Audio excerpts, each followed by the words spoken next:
खड़ियाल विज्ञापित अंचल परिषद तरफ आज खड़ियाल तहसिल ऑफिस आहार केन्द्र ठारे एकुआगढ़ शुभ आरंभ और खड़ियाल इंडोर स्टाडियम और बहु जगार शीतल जल पानीय व्यवस्था करा जायछि। ए प्रोग्राम रे अनेक काउंसिलर उपस्थित थिले।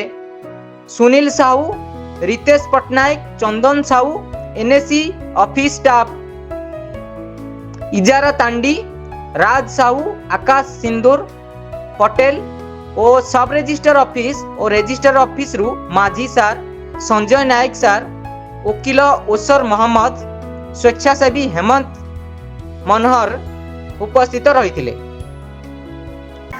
आज खरा बढ़ुवर एनएससी तरफ पानी सुविधा देते। आज आम तहसिल और सब रजिस्ट्रार कैंपस नुआ जलछत्र खोलाई आर प्यूरीफायर और बोर्डेन छक बस स्टाण्ड और अम्बेडकर छक खोलाई। से आम एनएससी चेयरमैन एनएससी को समस्त स्टाफ को बहुत बहुत धन्यवाद ज्ञापन करूँ। यह लोक मान जो खरा बहुत माने पाखे किसी ना दुकान तो बहुत सुविधा है से समस्त धन्यवाद।